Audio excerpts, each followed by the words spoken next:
Welcome back to the Guys Will Be Talking podcast. I am one of your hosts, Jacob, I am the other host, Victor. and today we are picking up where we left off in Gods Will Be Watching with Chapter 6, which is called Suicide Mission to Save the World?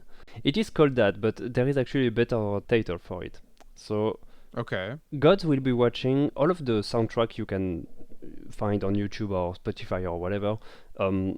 Every main theme for a level is called just after the level. However, the music for Suicide Mission to Save the World isn't the main one that's going on during that chapter. It's the one of the intro as you crash your ship inside the Xenolifer's ship. The main theme that's going on throughout chapter 6 is actually, I think, a much better title for this chapter, and it's called The Face of Genocide. And boy, are we going to talk about genocide in this episode. Oh yeah, our favorite topic. Favorite topic. So, we left off of chapter 5, which was basically a gigantic flashback moment for Burden. He was experiencing this flashback as he was traveling through space in his ship to get to Xenolifer's mothership, which is in orbit around Galactus 6, I believe, which is the name of the planet, that they are about to spread a virus into all of its surface in order to eradicate every single mammal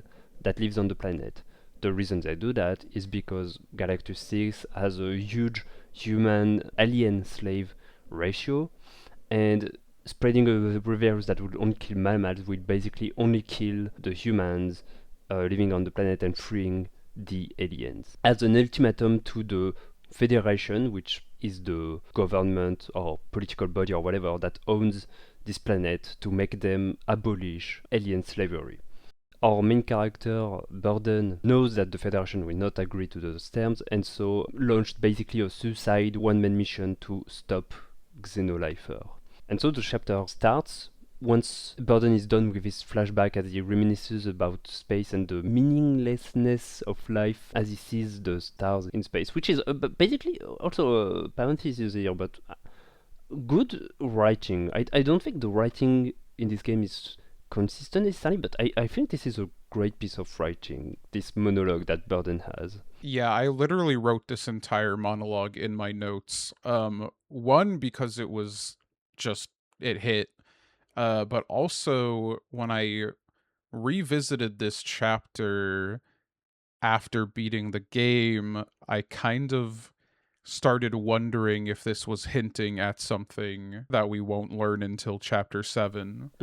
Because it reads very, like, metaphorically. He's talking about all the cycles, him finally becoming aware of stuff. He has this line. You know what? Just go ahead and tell the whole monologue. I think that's. Okay, yeah. So he says, I always become aware of my penance when I'm stuck inside this tomb, to be certain of my own continuity. All of this is just a perceived reality, enacted over and over again. Only the stars bear witness to this perpetual anomaly. It feels like I've already made all these decisions before, and yet none of them all at the same time, always with the same hope, that the end of this will lead me away from that white sand. And as he's saying this, you see flashes of all the previous chapters and different events that could have taken place. Certainly none of the stuff I saw during these flashes happened in my game, because a lot of them were like the most dire of circumstances and I was playing on easy mode. So I didn't see a lot of those. I mean, same. But it's really interesting. One, I mean, it just kind of goes hard. It's very clearly a direct, almost metaphor for just like the cycle of violence. Xenolifer is preparing this drastic measure of violence to end another drastic measure of violence. And as we'll discuss later in the chapter, some points Burden makes is that like this will surely just lead to more violence. But also, I think it's okay to just mention it here. This is a time loop story. Mm-hmm. So Burden, as we learn in chapter 7, so jumping ahead a little, whenever you die or fail a mission, the reason it shows the shot of him walking through the desert in chapter 5 is because that is essentially the start of the loop.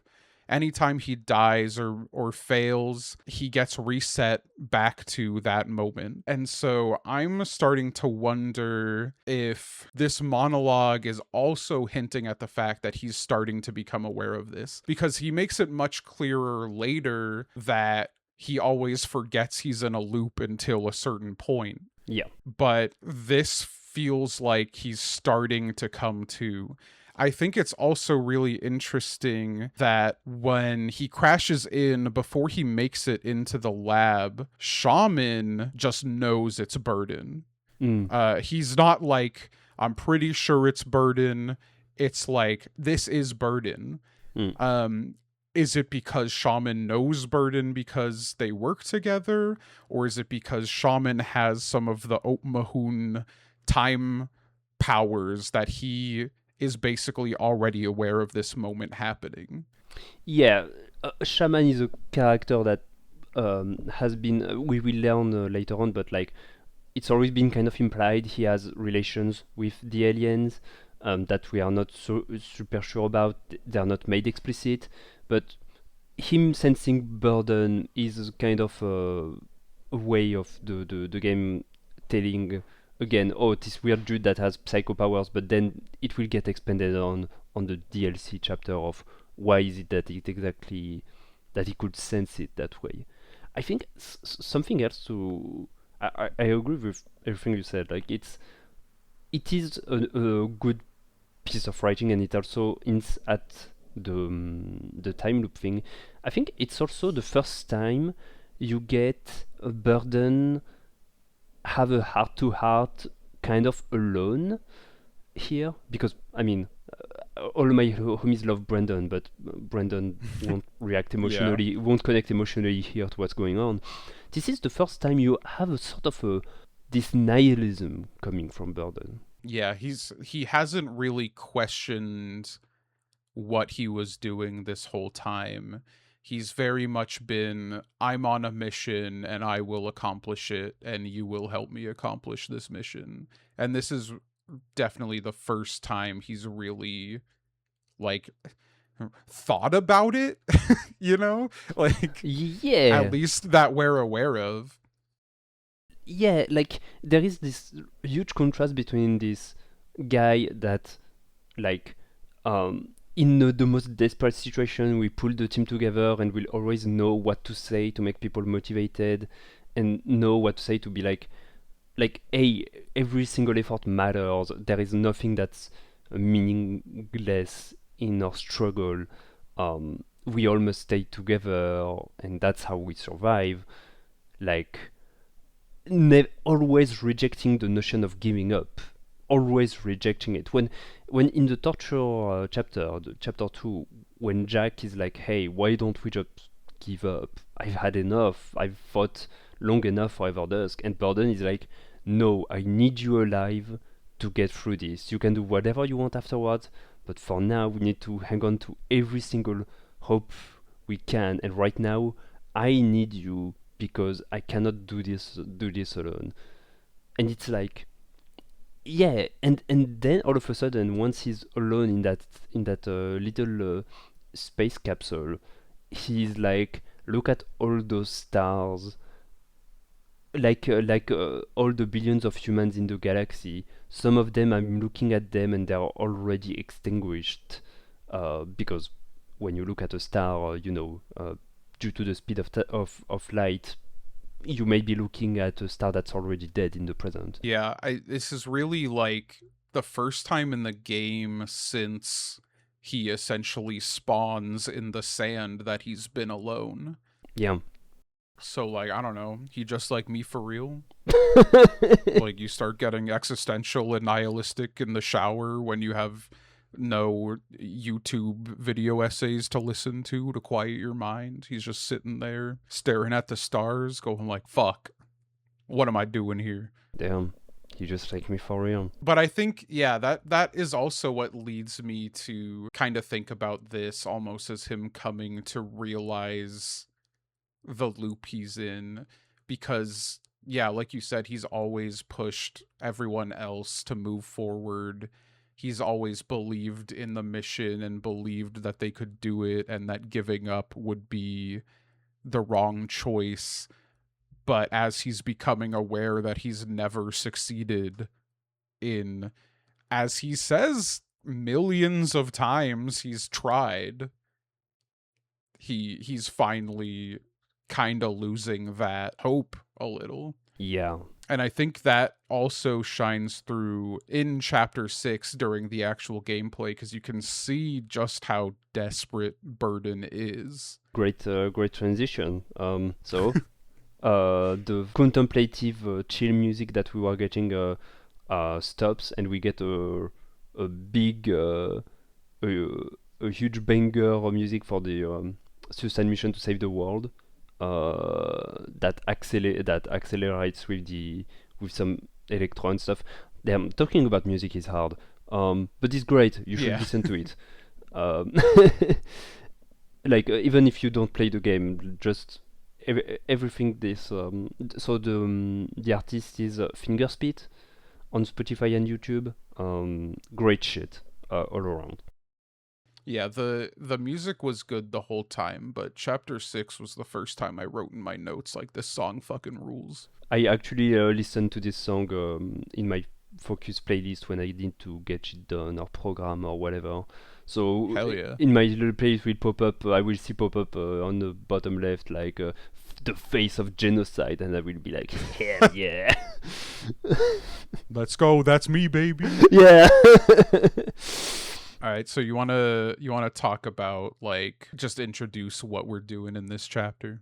Wait, you know what, actually, before that, before Burden crashes into Xenolifer's mothership, called the Matriarch, ironically, we get a brief monologue from Liam. Basically what Liam says is, I hoped, but I knew in my heart of hearts that the Federation would never accept those demands. The Federation would rather lose 4 billion people and have a whole planet vanish and turn it into a piece of propaganda than question itself and abolish slavery. Yeah. It confirms in his mind that violence is the only solution. If even taking 4 billion people hostage isn't enough, then all-out war is the only solution. And basically eradicating all humans from a planet and turning all of its slave population into the beginning of a new sort of like stronghold against the Federation and grow it into full-scale war is the way to move forward. To Liam, his extremism, I don't want to say self-actualizes, but like it basically confirms that it must be even more radical. That if escalation doesn't lead the other party to chill out, then more escalation is the only way forward. Which is, it's interesting because in video games, when stories talk about war or whatever, there is rarely this feeling that like there is no main instigator here. It's just the way the system works brings about more war rather than having one evil bad guy making everything worse, right? It kind of connects to this idea that, yeah, this is why Burden empathizes with Liam or something. It's because he's not a bloodthirsty warmonger, but he is becoming one. Yeah, and I think it makes it even more interesting, like just the connection they have to each other is that they are both at the same moment, like succumbing to nihilism, essentially. Burden is losing the hope, realizing everything he's done is useless. Whatever he does, the cycle will continue. And Liam is kind of realizing whatever he does, if it has any impact, that impact will be furthering the cycle. Mm-hmm. Like he hasn't been doing enough despite the extremities he's already taken, and he is just stuck in this place where all he can do is just further perpetuate the cycle of violence and, as you said, escalate it. Yeah, double down, or else every ounce of blood that have been spilled so far will be for none. So all you can do is well, what's it? Sunk cost fallacy. Yes, and cost fallacy, which is really fucked up in this context because here Yeah, yeah, it it's is. not money, it's blood, it's lives. Yeah. And we kind of talk about that with some of the characters during the mission, particularly Ford, who we will get to. Oh yeah, wait, so just something I want to bring up is that also Liam declares Second Life will become humanity's main threat. And he says that as you see two other white dudes tapping on their computer. And then just afterwards, Liam leaves, and then Burden crashes through it. The two white dudes probably got fucking wrecked by the ship They're dead. crashing in. Oh yeah, rip. They were probably one of them had just had some porn on his computer or chilling out in the main room and didn't give a shit. Died. Rip. Burden crashes in. Shaman senses him coming and starts evacuating, but it's too late. Burden bursts through the door, holds everyone at gunpoint to basically get the cure from them. In this room, in this lab, there is Shaman, which is the guy from chapter 1, Frank and Claire, they're married, they're a couple. There's Eddie, their son, Ford, an old man in a well, I was gonna say a wheelchair, but more like a hover chair. He's in a Frieza pod. Yeah. So Ford is in his freezer's hover chair. Great visualization there. Poor guy. And there is who's the punk ass name? Wouter. Yeah, Router. So there are all those people. They're all researchers in this lab, and basically the objective of this level is each of those people have a password. You need to input the 4 passwords in the correct order to get the antidote to release it in the atmosphere and cure the planet, which is probably what Xenolifer would have done if the Federation had accepted their terms. And this is basically the situation. You need to make people talk. You need to make them give you their password. I would add to that, Brandon, who is now like part of your suit essentially, is projecting just like a crazy amount of stats on the window for you to see. So you can see the oxygen level in the room, how many people have died from the virus so far. And you can see like the general stress level in the room, how ready they are to rebel against you, because you kind of, I don't know, it's a balance of power. You have the power in this situation in the sense that you have a gun and they don't. Well, actually, I don't think that's true. They do have a gun. They just don't want to kill Burden for whatever reason. No, they don't have a gun. Shaman doesn't have a gun, I think. I thought, well, either way, you get the stat on how ready they are to rebel against you, and then you get a general status of each character, like whether they're alive, whether they're dead, whether they have given you their password already. And how much like will they are at. Like the less their will, the more likely they're going to break. To give a temperature check on the like rebellion thing, if you're in original difficulty, if your very first action is to pull a gun on the kid, they will instantly rebel. Yeah, it's the same in easy mode. Okay, you tried it. Like I was talking about earlier with the whole going postal after several failures thing. Yeah, I was like, I don't think I got a password until at least my 4th or 5th attempt. And so I was like, all right, how desperate will they be if I just immediately threaten to kill this kid? And it didn't work. They fucking killed me. Yeah, so I really like this chapter. This and 7 are easily my favorite chapters in the whole game.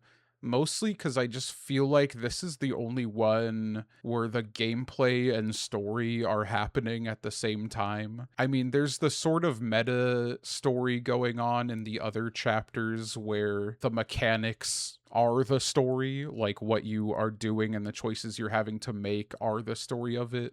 but this is advancing like the narrative of the game as you are playing it. When I went back to revisit it, just to take some more notes, I literally like put it on narrative mode just so I could use the persuade option until I had no persuading left to do, just to see what everyone had to say, which I thought was really cool. I think you get the most like thematically relevant conversations in the whole game basically during these persuading sections. Yes. And I also think, I'm not sure if this is universal, but it feels like Ford is the only person you can genuinely persuade to give you the password. Everyone else you have to negotiate with or threaten in some way and break them down. Which I think is interesting because I think Burden makes the worst points when persuading Ford. Yeah, absolutely. His points are insane. Because you get a lot of like really I think he makes a good point talking to Frank, I believe it is, where Burden is basically like, how long do you think it will take for the Constellar Federation to just blow up this planet? Like, you're not just dooming these like the humans on it, you're dooming everyone. Yeah. And I think that was a good point. And then with Ford, he's like, what, should we kill humans so that cows can live too? Well, I think this point is ridiculous too, you see? It's just a matter of perspective. Motherfucker. It's like, I get, I get the point is that our perspective is that these aliens are a different species the same way this alien or the cows are a different species from us. But like, I don't know, at that point you're like, a cow's a cow, I'm sure maybe in 100 years me saying a cow is a cow will be like a really outdated take, but yeah, equating like sentient, intelligent beings to fucking livestock to make your point isn't a great look either. I mean, it's complicated, right? Because I'm really into animal rights and stuff, right? And sometimes when I mean, a cow is a really great animal. I think they're so cute and kind, right? It's really hurts me to say it, but like, so basically, but let's just get into it. Burden's point. Yeah. So Burden has an option to persuade each and every member to basically talk to them, to persuade them to give them their passwords. This option is basically, it's safe because it lowers the rebellion meter, but it only lowers their will a little bit. And with each character, there is a series of like 4 or 5 persuasion you can do. And with Ford, basically you have this old man, and Burden is like, I really respect you. I've always respected you, so I have only one question. Why? Why genocide? And I don't remember those conversations by heart, but basically Ford's argument is that, well, big changes have always come through violence, and this is in a sense not so different than the political assassinations and other stuff that we've been carrying it out. Burden's counter argument is basically, well, where do you stop? The thing with the animals is like, well, don't you think it would be ridiculous if an animal activist group would basically gas every human on the planet to save the cows that are from them, right? This is where the game gets good, because you actually need to think twice or thrice, right, before answering those, because it's not, you can see the logic here. You can see that there is something moral to say, well, animal abuse is wrong. If some dude that like for example, when I hear about the story of a torero, the guys in Spain that kill a bull by repeatedly stabbing them until they bleed to death. When you hear a story about one of those guys getting impaled to death by a bull, there's a little smirk that grows on your face, like, well, that's Yeah, it's karma like, right there, right? Like, you got you what. fucking asked for it. Yeah. So it's like you need to think twice before answering. Well, of course that's stupid. Maybe there's something to it. Maybe, but then you see the scale, right? And you see the mass slaughter thing, and you just say no, it's wrong. I don't really have a point where this rumble comes on. It's just Burden's argument is both ridiculous and right, kind of thing. Yeah. I guess. Yeah, I mean, I think that's kind of the whole idea of what's going on here, is that basically everyone has been left with no good options. And Burden is essentially fighting to not make the worst of the bad options you could take. Everyone's reasoning for it when you ask them is essentially the same as Liam's. Claire has a lot more to say about, like, showing Eddie what the future could be. She's a lot more idealistic about the situation. She is essentially, I think, intentionally making herself ignorant of the whole genocide part of it. And because she's talking all about how, like, I want to show Eddie a world without slavery so he can know that that's possible, which is, a great ideal until you really think about the way she's going to do that.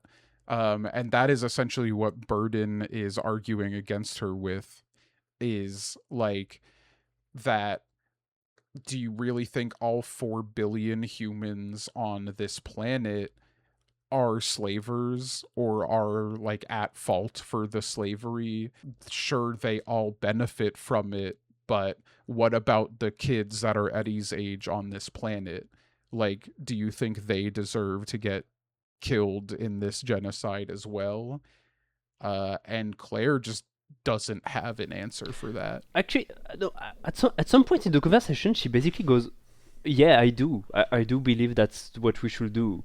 In one of your answers, Yeah. I don't remember which one Yeah, that's especially, true. but like, she doesn't completely shy away from what Burden is saying, but it does feel like she's lost grasp with an essential part of reality. Yeah, that's more what I was getting at. I'm not saying like she literally isn't thinking about it at all, as much as she has erased the importance of it in her mind compared to the importance of the whole future without slavery thing. So I wanted to talk about, so before we continue with Claire, I wanted to bring something up, and that's basically the actors we have at play and the central confrontation of this game, and kind of its politics too, like kind of its ideology. The main actors here are, well, Burden, quote unquote, with the faction of Everdusk,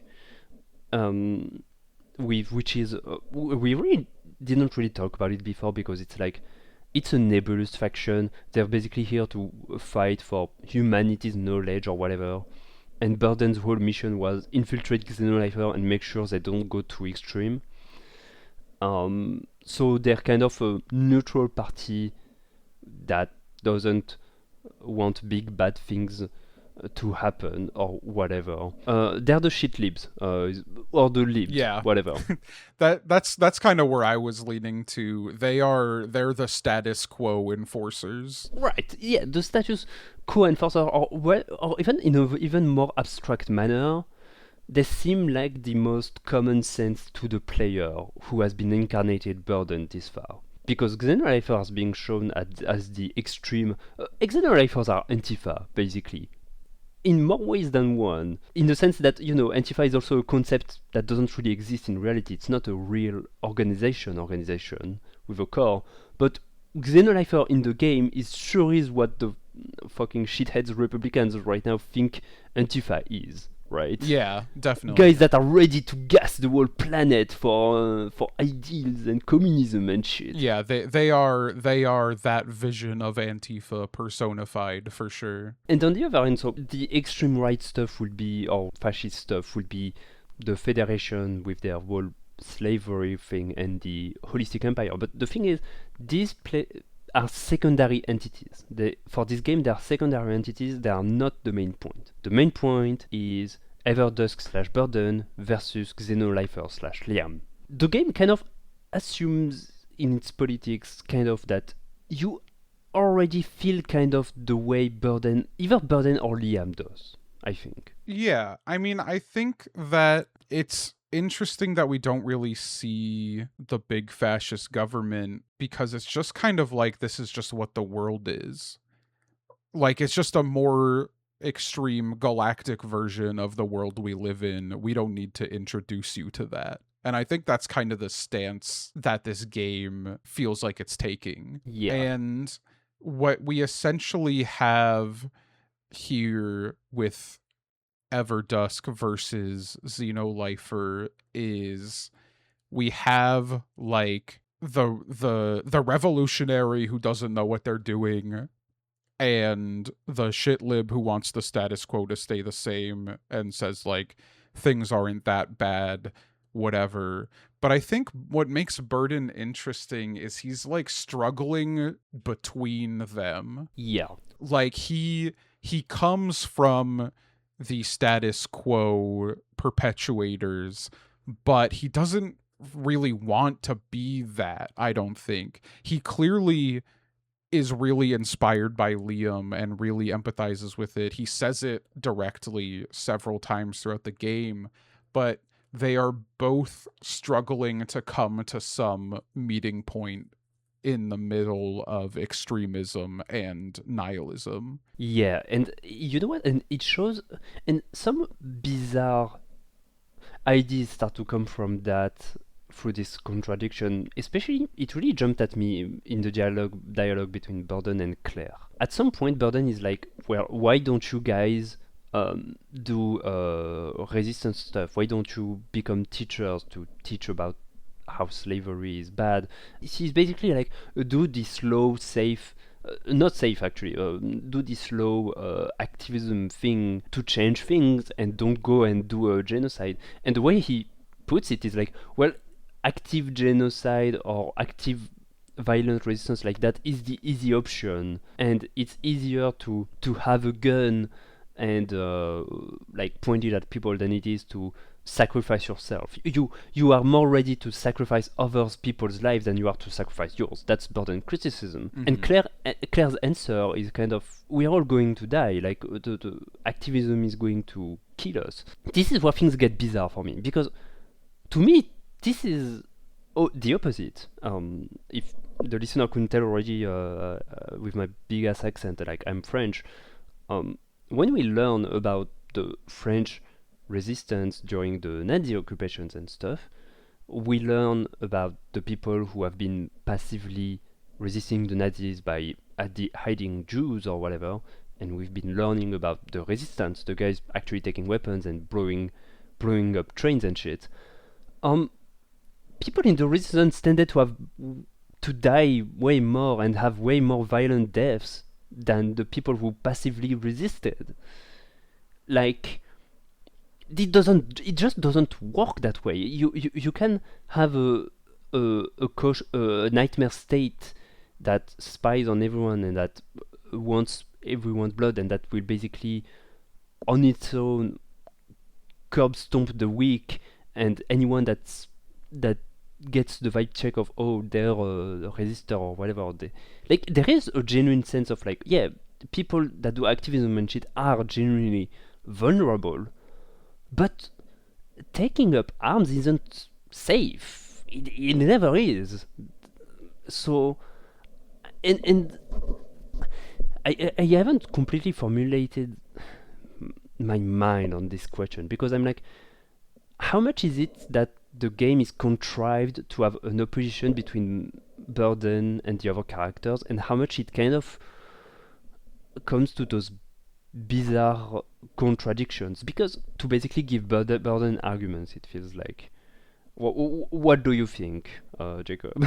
Well, I think in that sense, it's also less about I mean Burden's argument is certainly that they are taking the easy path, but I also think the thing that's important to think about is that they're taking the faster path. The path that he is suggesting is one that will take fucking forever to achieve the results they want. Like, it's basically, we see it here in the United States where like the shit libs want to make progress happen, or at least they say they do, through policy and doing government and politics the right way, but that way isn't fucking working. And I don't think that way is working in the universe of Gods Will Be Watching necessarily either. So Xenolifer has essentially just been like, yeah, this isn't working. What can we do that will work? And their conclusion that they've come to is to just expedite the process, which is, I think, just where we get extremism in general. But to the point you are making of, is this contrived just to have arguments with Burden? I think the answer is kind of obviously yes, because it's a game and we need to make game happen. Yeah. But also, it's like when you set yourself on a path to write a story like this, you don't have the fucking answers. Like, that's kind of the just the hard part. Like, this is very much a story about thinking about how hard the solution is and not about coming to one. Yeah. This is a game about struggling with the fight to come to a solution that it is so fucking hard for any person or even big group of people to come to. And I think you see that a lot with the other characters, because a lot of them don't really engage with Burden as a serious figure, especially like Frank. They just tell him he's playing hero and that's all he's trying to do here, and kind of write him off. Yeah, the conversation with Frank is honestly kind of great. You can tell these guys have a history in a few lines of dialogue. But about what you were saying, like, about, yeah, it's a story about the struggle to find the right answer. I think this is the reason why I was so drawn to this game, and the reason it sticked with me so much. It was the time where, like, I basically discovered anime a few years ago with Code Geass, which is still an anime that I think about and that I love dearly. And like, I guess you would say, you would call it Code Geass in English. And like, this idea of this struggle to try and make, how should I put it, positive change happen through violence, right? And what are the right answers for that? How much sacrifice is enough for that?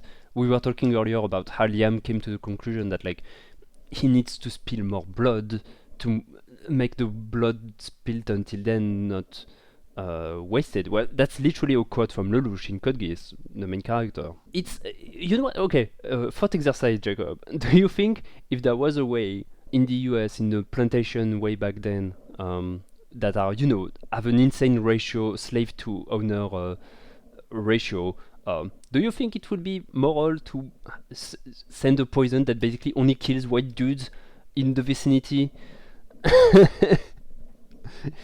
In a kind of messy parallel with the planet thing that we have going on. I feel so qualified to answer this question. Yeah.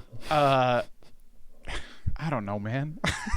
Yeah. Like, that's the point of the game. The kind of point is I don't know, man. I mean, yeah, it's a trolley problem, and it's a trolley problem in more ways than one. It's also a manufactured trolley problem, and that's not a bad thing. That's why fiction exists, right?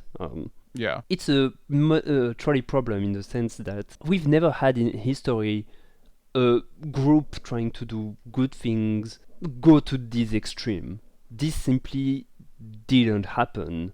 You can pinpoint to a few instances of, like, revolution. I guess, whatever. Let's make another wild comparison. French Revolution, right? Topple of the monarchy, based, right?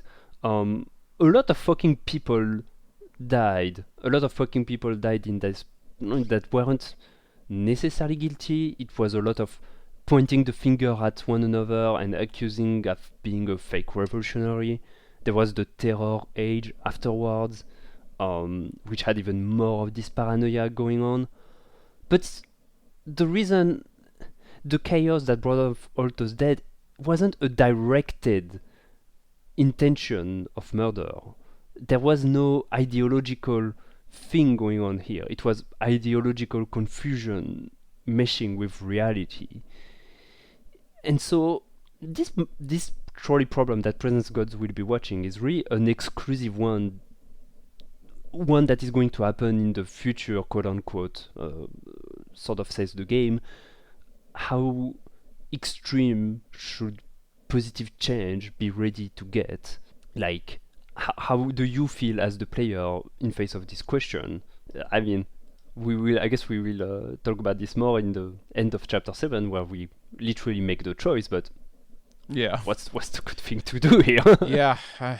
I mean, I think the thing too is like calling it a trolley problem almost feels wrong to me. The trolley problem insinuates that like the people tied up on the track are both innocent. This is more like in the what would you call that, philosophical exercise, you know, you are basically like, do you make the choice to redirect the trolley so it kills less people, but then you like directly influenced it to kill someone, or do you let it take its course? Whereas this is more like, do you blow up the trolley alongside the innocent person?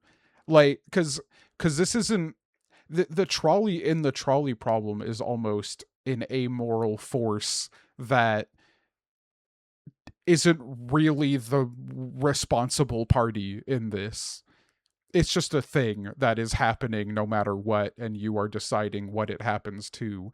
Whereas in the game and in the example you brought up with the plantation, like you're asking me, do I kill the trolley and the people on board who may or may not be controlling the trolley? They just happen to be tied to it. Yeah, I mean that's does that make sense? yeah. That's a great analogy to me.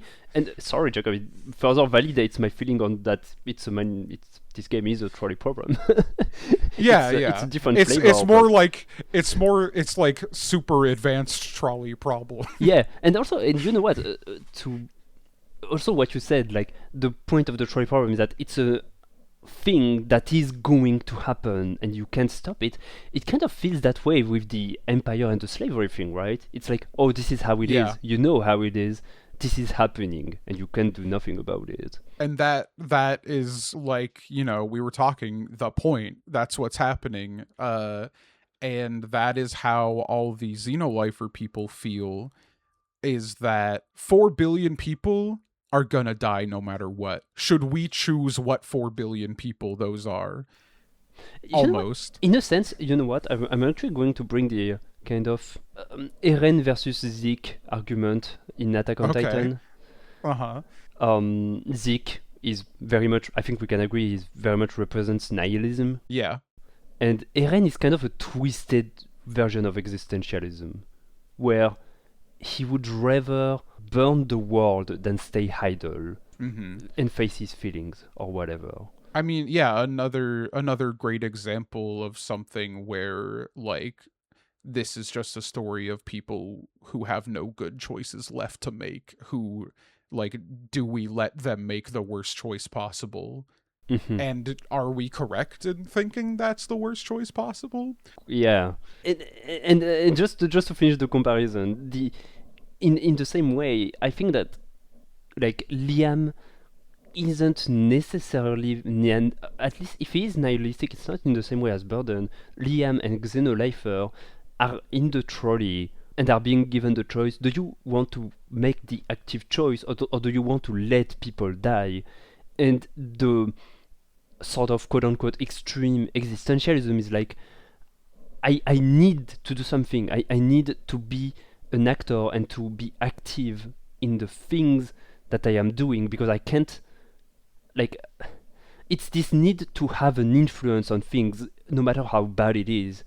This need to want to control something and to not control necessarily, but like have some sort of influence and not just be a spectator as you see the world fall down. Like I would rather it's like this thing of like I'd rather, I guess, nuke the bad guy than let a Cold War happen or whatever.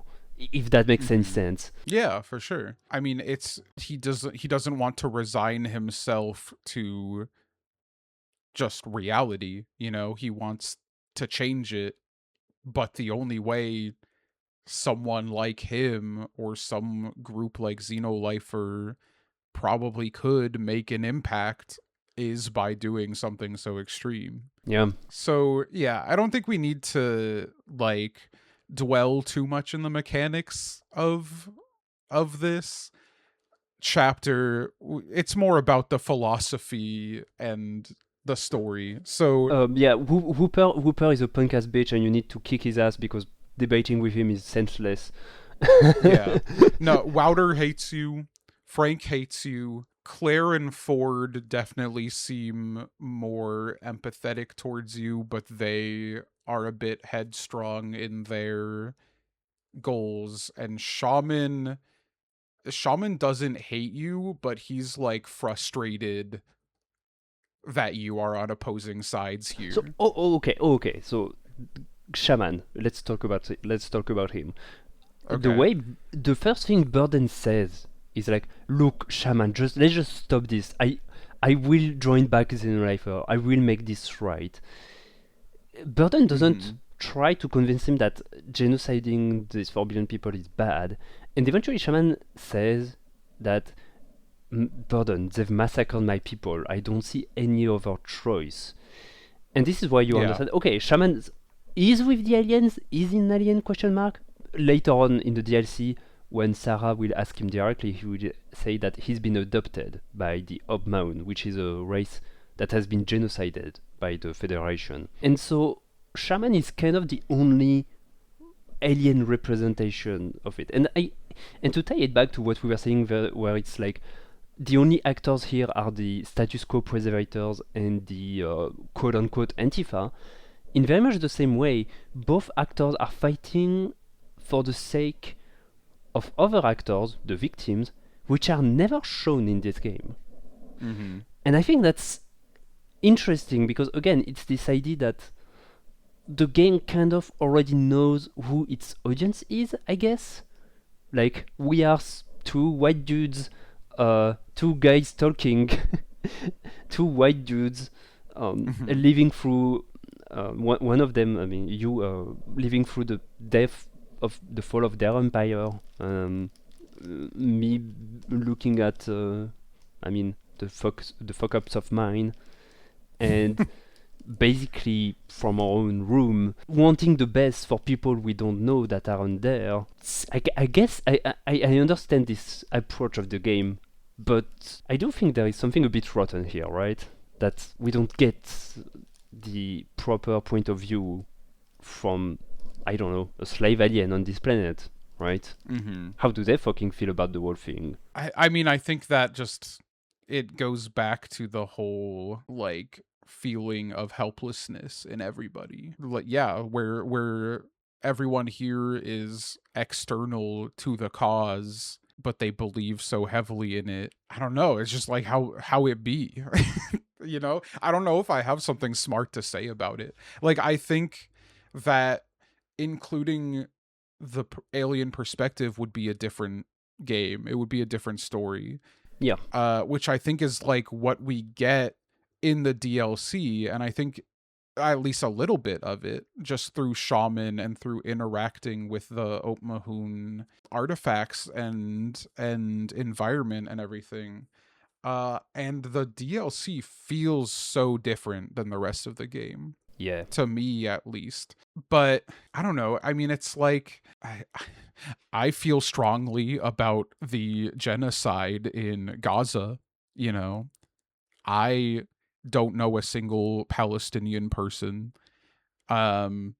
I'm very disconnected from that side of the world, but like I feel strongly about it, you know. I Yeah. think it makes perfect sense for there to be people like Xenolifer and like Burden who just see these atrocities happening in their world and want to do something about it.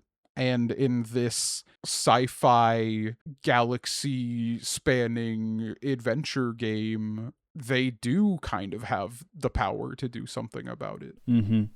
The When I recommended you this game, the feelings I had, especially on this chapter 6 and on this overall dynamic between Xenolifer and Burden, was that I felt like the most rotten thing about this game was that it had a white savior syndrome. That both Liam and Burden were trying to act out white savior or whatever. For sure. And I think that's brought up at so many points in this chapter is everyone is basically just telling Burden you're being a white savior.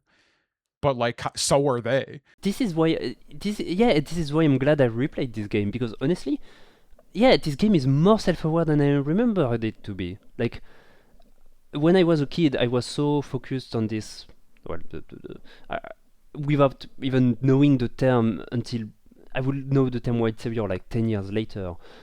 But this idea that of a main character, white, European, quote unquote, that would just save the poor and the broken of the world from all these other races by making the right decisions. This idea of, yeah, making the right decisions will fix things. And here, God Will Be Watching comes with this concept, this idea. I mean, it comes with the white savior thing, but it also adds in this nihilism that we feel playing the game, failing, trying again, seeing Burden how he feels about the situation, and being given an impossible choice. And it kind of negates this idea that making the right choice will make things better. It negates that. And you know what? Yeah, I didn't even think about it that way before recording this podcast, and I appreciate the game more for what it's trying to do now, with your perspective. Damn. Podcast is magic. Well, that's what we're doing here, bro. Magic? We're wizards? Yeah, Damn. some kind. Some kind. Yeah, I don't know. That feels like a good point to cap off our discussion of the chapter if you want to go into just like explaining what happens next. What happens next that I blew up Whooper's head with my gun. I broke Ford that way, got the password from him. I blew up Claire's head, which broke Frank for some reason. What? And he gave me the password. So somehow that worked out. I don't know why is it that the husband decided that, yeah, he would give the password the moment I blew up his wife's head. Skill issue here, I guess, bro. So I only had 2 passwords of the 4, and I winged it. On the 3rd try, I got the antidote, and there was only like 500 million or 400 million people left on the planet. 3 billion and a half died by then. That is so interesting. Okay, so because I had basically the opposite solution here. Wouter will just give you his password if you offer to free him. I was spamming persuade on everyone just because I liked to see what they had to say, so I got Ford's password that way. Frank, I felt like, was not going to give me anything no matter what I did, so I killed him, which killing him and then threatening Eddie broke Claire and she gave me hers.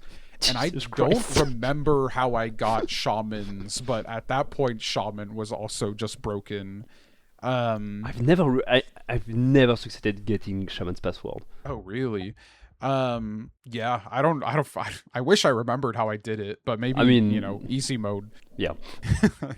But this was really the first level maybe other than level 2, where I felt like I was playing the same game as you. If that makes any sense, because I still like had to do things. Like level 3 and 4 were, all the hard choices I could have made got stripped away from me, and then level 5 was very much like I was just kind of doing a pattern. Yeah. But this felt like I was playing the game that they wanted me to be playing, and that felt nice. Yeah, absolutely. Like overall cohesion wise, this is I think the best level. I kind of feel like this game was made chronologically, which is not usually how you want to make a game, but this is a small team. I'm assuming this is one of their first games, right? It is their first. Yeah, it is their first game. I think you see that with a lot of things. I think you especially see that with the introduction of Brandon and having stats that you can see and not have to interpret. Because you will see those stats for the rest of the game once Brandon is introduced, even when he's not there. Even in Chapter 5, when Brandon's not there, you still have someone who will tell you everyone's exact tiredness level and exact thirst level. And so, because of this, I think like 6, 7, and the DLC are just the best chapters. Yeah. So and yeah, Gods Will Be Watching is the first games they've made on their page. They're still making games. I didn't hear of them, but I'm glad they're still making them. You know what I said also about the. I completely agree with the chronology thing. I feel like the first level feels like a game jam level. I was thinking that too. Game jam concept to have like, hey, let's have the player be the hostage taker, despite the fact that it doesn't mesh well with Burden's personality, right? Like you don't see Burden in chapter 2, 3, 4, 5 execute on a stage, even for Xenorifer. Yeah, I feel like the first level is so disconnected from the rest of the game in terms of like design philosophy and character philosophy in that way, that I think you're right. I think they probably made that level and then made the game. But I don't know. I mean, I don't want to put words in their mouths or whatever. I want to. I know better than them. I'm the god gamer. Fuck's sake. You're right. You beat their game the real way. So yeah, you know better than them. Yep, I've heard that right. I don't know how big this team is, but I wonder what percentage of them could beat their own game on original difficulty. There are 3 people. 3 people, damn. At least currently on their site, there are 3 names. Oh yeah, Jordy, Marina, and Paula. You get the antidote. Yeah, you get the antidote, and Liam crashes his ship into the lab. Bro, it's not a ship. It's a moto aircraft thing. It looks fucking rad. Yeah. So it's funny. He kind of Uno reverse cards you. Yeah. And crashes into the lab to stop you from doing anything with this antidote. This part, I think, really doubles down what we were talking about, where these people have both kind of just succumb to nihilism, existentialism, whatever you want to call it, because Burden and Liam are both like, let's not argue, let's just fucking fight. I mean, at first they argue a bit, but yeah. At this point, yeah. But it's like, it's the same shit they've already been saying to each other. It's like, we're done arguing. It's time to argue with our fists, and whoever is stronger is the one in the right, I guess. And also, Burden at this point is like, yo, I fought you 100 million times, bro. You can't fight me, bro. And Liam is like, what the fuck, dude? Yeah, he's like, what are you talking about? Yeah, at this point, Burden is fully aware of his own situation with the time loop thing. Yeah, which he does say. He says after you beat Liam in the fight, where he's like, I always remember when we fight. And I think this part also, like, made me feel like I was playing the same game as you, so much so that I went back to play it to see all the dialogue that would happen, and I did that in original difficulty because this is like the only time in the game where once you play it enough, like you actually can just do it. Like which I think it has a really strong, I'll give the game its credit where it's due. I've talked a lot about ludonarrative dissonance throughout this, but here it's got a lot of ludonarrative harmony where you are experiencing the exact same thing as Burden, where you will experience a move Liam does. He will kill you, and you will flash through the entire game to get back to the fight. And now you have learned, just as Burden is learning, Liam's moves. And I think that is really cool. When I went back to do it in original difficulty, I just won, like basically immediately, because I still remembered all of Liam's moves. And I think that part is really cool. Yeah, absolutely agree. Chapter 7 is basically a last fight against Liam, and it's much shorter than the others. Liam will start doing a move in his cool space suit that has a bunch of weapons. You have, as Burden, the option to duck, step back, punch, or block. You don't know what the fuck is it you need to do. You will die one shot, and then you get a big flash, successive flash of every level before that, and you're back. And Burden is like, "Hey, I'm back," and then you learn those moves this way. It's very simple. It's very fucking efficient. The music is a banger. At some point, when you push forward and push Liam towards his wall, the wall fucking hull of the ship collapses, and you see the space behind. It's cool as fuck.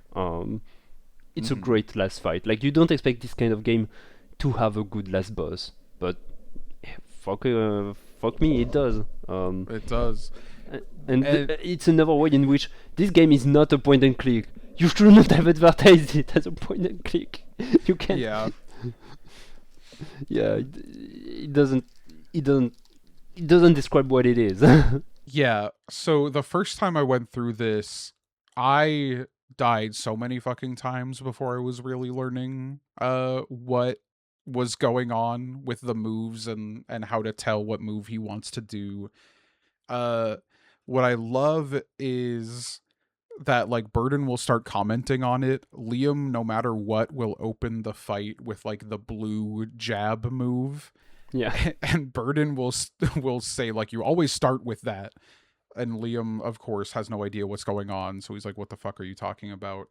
But it was really fun when I went back to it just to see like every possible dialogue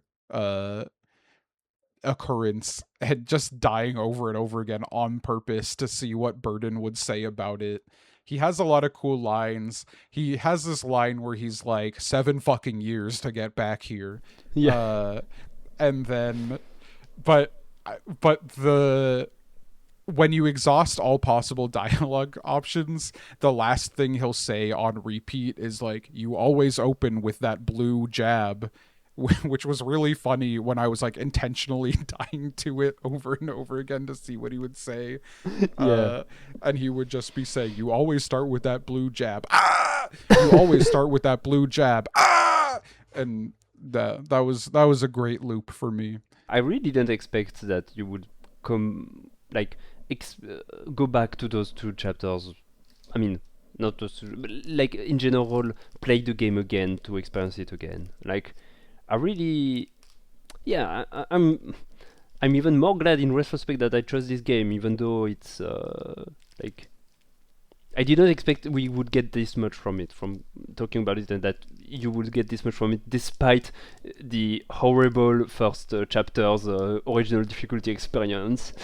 Yeah, I mean, part of that was certainly that I wanted to refresh myself before we recorded this part of it, because I felt kind of outclassed last time with my memory of everything that was going on. But Also, yeah, these were just the chapters that I liked playing, so I was happy to revisit them. I did not revisit the DLC because it's 2 hours long, and Yeah. I don't got time for that. I, But I I think it feels like the DLC isn't. Did you play the DLC on easy or on original? I I don't remember what it is exactly, but there's some difficulty option that isn't available for the DLC. I don't remember if it's that there isn't an easy mode for the DLC or if there isn't a no puzzle mode, or sorry, that there isn't a puzzle mode. Um the puzzle mode being that it takes out the random events. I think But I'm pretty sure there is no puzzle mode because when you see how it displays the stats and stuff, um, yeah. So I think I did still play it on easy just with the random events or but whatever. we, But we, we'll I talk don't about know the how many random events there really are we will talk in about that the DLC chapter. afterwards. Just to finish, so we anything else to bring up before we do the final thing with Liam? End of chapter 7, end of the game. I mean, before the DLC.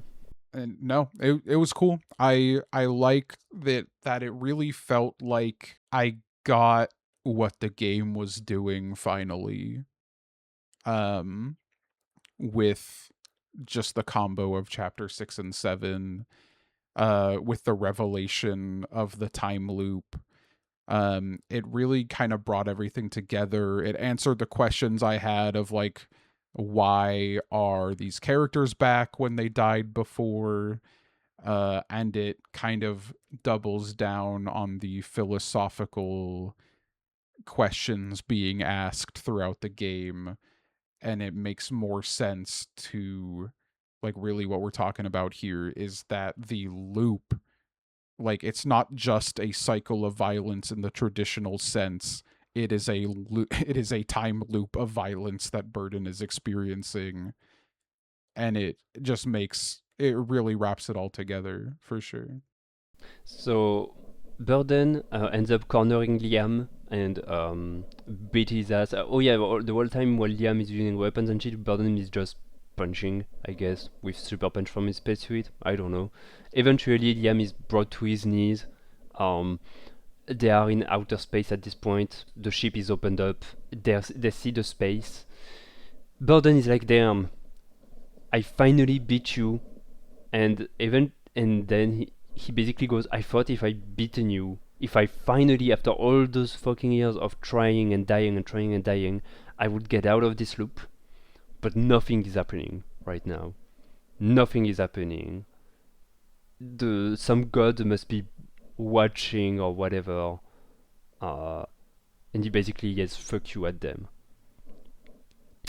And so Liam is like, Ibadan, I don't understand what the fuck you're talking about, but if what you're saying is true, then that means you must have been through this dilemma, this moral dilemma, 1,000 millions of times. Um, Please consider, like, please do Xenolifer's plea. You must have seen, like, you must come around to my side of thing. But he also says something that I feel would hit Burden hard, especially coming from him, which is he tells Burden to make the first choice he's ever made, Yeah, right. because all this time he's just been following the path to stop Liam, and this is an opportunity to finally break from that path that has clearly just been trapping him in this cycle. And so you make your choice. Do you let go? Do you let go of the antidote and save people, or do you just let it happen? It is an interesting parallel in comparison to the trolley problem we are talking about, where here the active choice is to save, while the passive choice is to let the majority die, right? Kind of thing. Mhm. But at the same time, the passive choice is the active choice for Burden, because it's the first time he can choose to stop following the mission. Yeah, absolutely. It's a very blurry line that we get here. And you know what? I've never really given it much thought, but it feels like it must have been intentional to have this kind of, regardless of whether it's intentional or not. Like there is a layer. There are layers of what is intent and what isn't. What is active choice and what isn't, right? And so you make the choice as the player. And Jacob sent me a damn bro. I got another. You giving me another Expedition 33 choice at the end. Yeah, you're really making me choose between Mael and Verso again, huh? And again, it's like I feel silly for saying it, but like when I got this mission, I was like, "What is he saying? He loves Expedition 33. This game is kind of, this game is kind of rotten and flawed in so many ways. He can possibly compare those two, but somehow you're making me come around. Yeah, I do think that like after everything that's after playing through the game again and after like talking about it and talking about the stakes and whatever and the choice just like yes it isn't an easy choice, it's you're being forced to make a bad choice here. So what did you choose? I was really hit hard by Liam telling him to make the first choice he's ever made, and that was the driving factor that I gave the antidote back to Liam. Me, as Jacob, would have tossed it onto the planet, but I was kind of trying to be Burden in this instance, and I think Burden really truly believes in Liam to a degree that I think Liam saying something like that to him would hit him very hard. And I also would think that he might hope that Liam would do the right thing with the antidote. And this is completely me writing fanfic of the game, essentially. But like Liam could be the guy that stopped Xenolifers genocide if he was the one with the antidote. Yeah. And so that was kind of part of my thinking of this ending. Ultimately, I went back and I did both endings because I just wanted to see what the difference would be. There's not that much difference. It's which direction you throw the antidote in. But the yeah, so ultimately I gave Liam back the antidote. Yeah, my first. So when I played it, I don't remember what was my first choice. As an edgy teen back then, I'm pretty sure I would have chosen Jake Xenolifer at this point.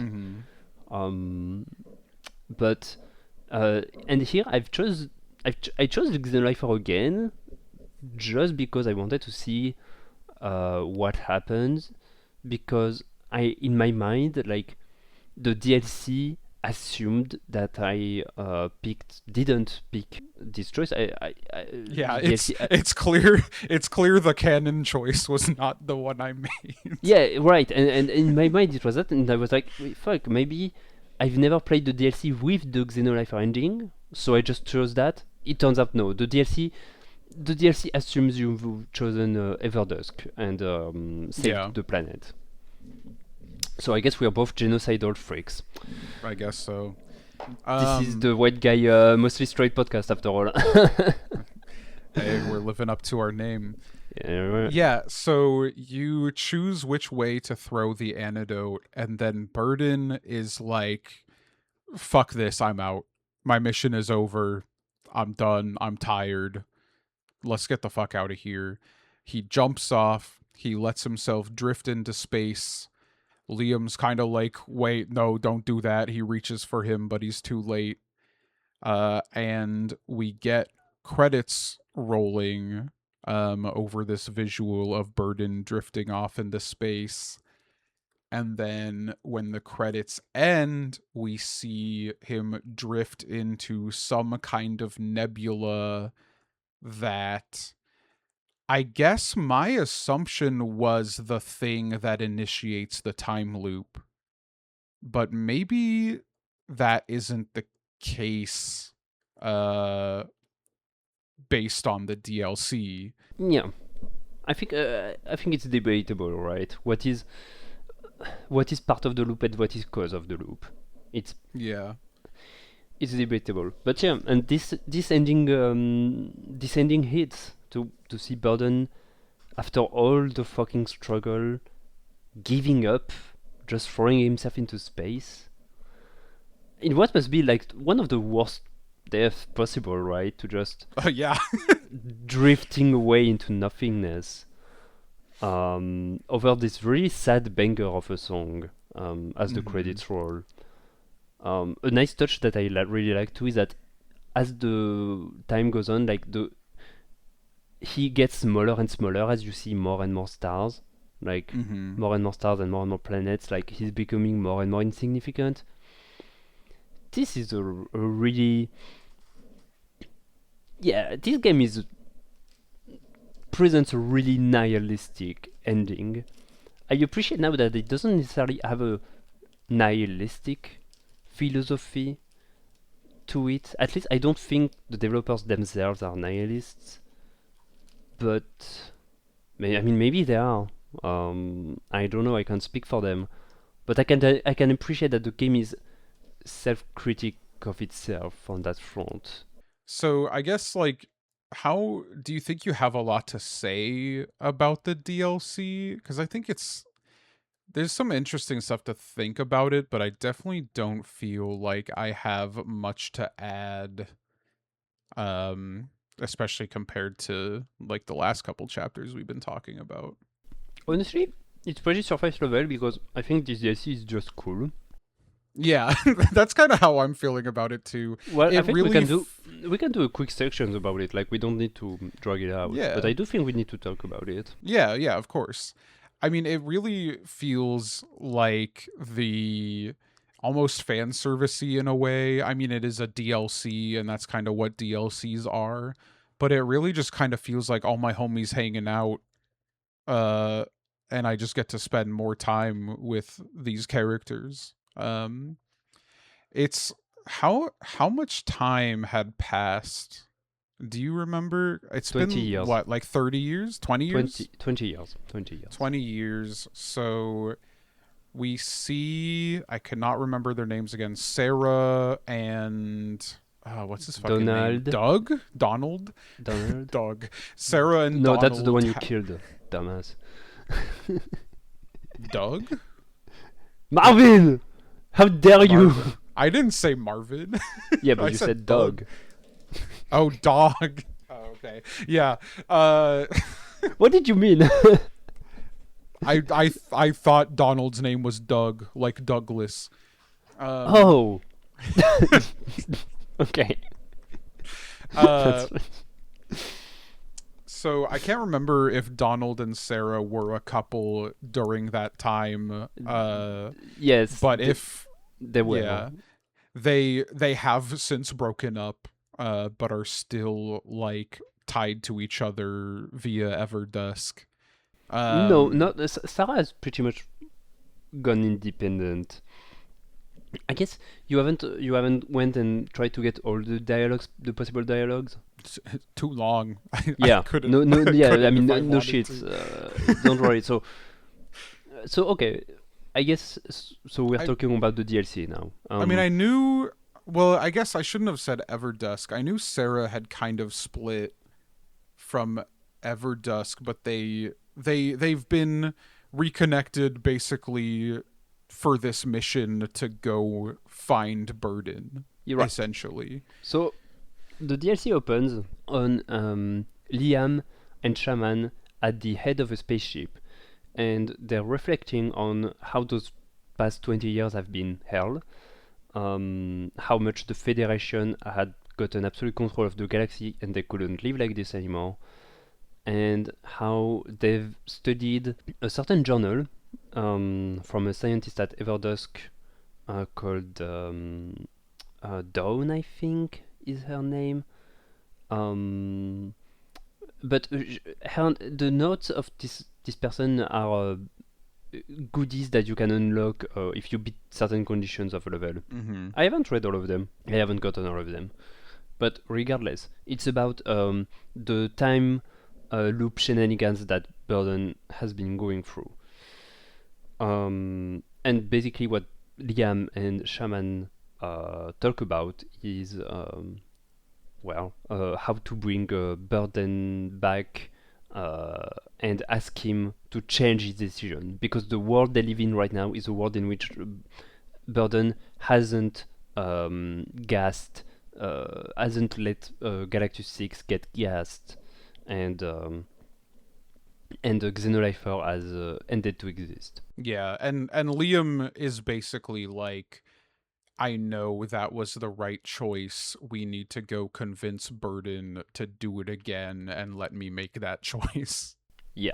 And in the ship with them are the other characters. There's Jack, Donald, Sarah, and Dr. Zenesk, that have grown older, and Jack's got an impeccable beard, rocking yeah. it, and they're basically in for it. They're in for this mission of, well, through the time loop shenanigans shit, trying to find Burden and make him do that choice again and save the universe, basically. So they've been reading these notes, and Shaman has essentially been like, my people, the Opmahun who adopted me, have this connection to time that you wouldn't understand. He is essentially like fucking Dr. Manhattan from Watchmen, where he's like, time isn't linear, time is like a physical realm that you can travel between, and if we go to my people's planet, we can find the space in time that Burden is and tell him what you need to tell him, essentially. So I don't remember if they really go into this, but Liam and Shaman have essentially like recruited Jack and Sarah and Donald and the doctor whose name I can't remember how to pronounce, to be like we all know I was making the right choice. We all want our homie Burden back. Come with us to get him back, essentially. And so you go to the Oatmahun planet, and there's all these shrines in the background. It looks very cool. There's like these big structures with like these lasers coming out of them. Just before the way we got to the Obmahun planet was a kind of by accident, by finding the nebula Burden has fallen into at the end of the credit scene, and the ship gets into the nebula and fucking crashes out in the Obmahun home planet. And Shaman gets his leg injured because of that, and so they're kind of stranded. Mm-hmm. So yeah, they're like, we're stuck here. We're gonna die if we don't do anything. So we may as well go get fucking Burden. And Shaman is like, I can feel him over there. I don't remember if he really knows why, but he can feel him at the top of this mountain, essentially. Yeah. And so we set off to hike up this mountain. It's very cold. You basically are managing the resources of heat. So someone has to carry this big heater. Energy. So the people who are hiking towards the front of the pack are getting more tired because they are facing like more wind resistance, and they are the ones stepping in the snow, so they're essentially carving a path for the people behind them. And then someone has to pull Shaman along. So whoever's pulling him along is getting more tired from that. Whoever is holding the heater is getting more tired from that. And then you also have to have two people with guns because they're like weird drones coming to try and kill you. And so it's basically, this was one of those levels where I also kind of felt like I was playing the same game as you, though definitely an easier version, I would assume, because it's another one where you just kind of know what is happening with everybody and what you have to do to deal with that. Yeah, also I feel like considering considering how it works, I think that the mode that there isn't is the puzzle easy mode. I don't think there is that many enough random events. Like the game. By the way, did you feel some narrative dissonance in this level in particular? Nothing that really jumped out to me the way like other chapters had. Okay. You remember how, well, now that Brandon is here, we can display info on the screen and make it canonical. Oh yeah, except Brandon's not here, but we still have all all those Yeah, mechanics. but it didn't Sure. feel. Did it feel dissonant? Really? No, I mean, I just feel like this is the way this kind of game should work. Exactly. Which is why I made the point that I think they designed this game chronologically and didn't have those stats for the first 2 missions and then realized they needed to display these stats, but it was too late to add them to the first 2 missions. Yeah, exactly. Sorry if I kind of tunneled you into my point. It's just, it feels obvious, but we know as a player we are playing a video game. We don't need everything to be justified for something to be perfectly ludonarratively harmonical or whatever. You can Yeah, have stats on the screen. It's fine. I think like this is definitely a point I would have liked to have made 10 minutes ago when we were still talking about the time loop narrative and everything. But I think this is a game that kind of is about being in a game in some ways. Oh yeah, absolutely. 'cause it's very games on the are- nose. I guess we didn't bring it up, but yeah, it's Yeah. the gods 'Cause- is us. We are the gods Yeah, that are watching. we are the gods that are watching. In the same way that we are the guys that are talking. Exactly. And Burden's stuck in this time loop in the way that any game where you can reset is a time loop for the characters in it. And so I feel like the game already has that kind of acknowledgement, and you'll see it even more so later on in the DLC. But yeah, it just makes sense to have those fucking stats displayed. Yeah. So I didn't feel it was weird that fucking Liam could tell all that shit. Also, Liam is like a fucking cyborg or something. So, you know, What do you mean he he's a could, cyborg? I don't know. He's got all this tech shit on him all the time. I wouldn't be surprised if he had some implants, some Brandon implants to see everyone's stats. But even Oh, then, even if he doesn't, I don't need him to. It's a fucking video game. Show me the fucking stats. Exactly. So this, I mean, you get a lot of interesting conversations. You get a lot of kind of lore dumping on the Oat Mahoon through Shaman. Just as you're walking. I don't know if I have that much to say about it. It's interesting. We're not going to get into everything. That we get basically cool conversations that give more lore about the universal universe of gods we'll be watching. It's kind of fan service in that sense, but it's really entertaining if you've sticked around in this game so far that you're playing the DLC. I think there are some really, like, it goes into how Sarah got into a kind of emotional breakdown after the whole getting stranded on Cynical's thing, and she basically broke up from Donald and tried to seek Jack to learn how to use a gun from him and gain some confidence, which then she realized that Jack got enslaved and got into a whole fucking crazy mission to put a fucking drill ship inside the slaver's ship and to break everything apart as she was completely shit-faced drunk. Entertaining stuff like that. And Something else. there's some genuinely sweet moments from like Donald too, where he's like regretful for how his relationship went with Sarah, but he's like understanding that it's over for her. Yeah. Unless you make him do the choice of like, hey, can I get my love back?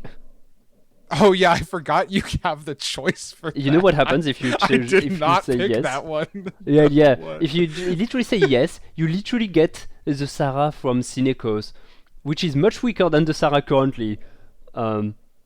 I don't remember about the Oh, that's dialogues, so interesting. but yeah, so it's basically a big well, you wanted her back, here she is. And Yeah. So at certain points on the mountain you stop at these shrines and they offer you some kind of trial. So what we're talking about is one of the trials is basically like he said they offer Donald to get his love with Sarah back. And so I guess if you say yes, then that happens.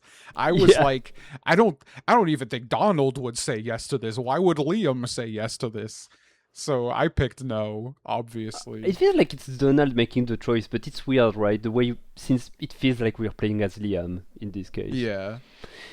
Um, there are some just to finish pretty quick with the conversations. Yes, it talks about the state of the universe and politically, and how the Federation transitioned, how the Federation is doing these days. And it's really interesting the way because it's basically an insight of how at least the developers think this universe goes once Xenolifer stops to exist. Um, Hmm.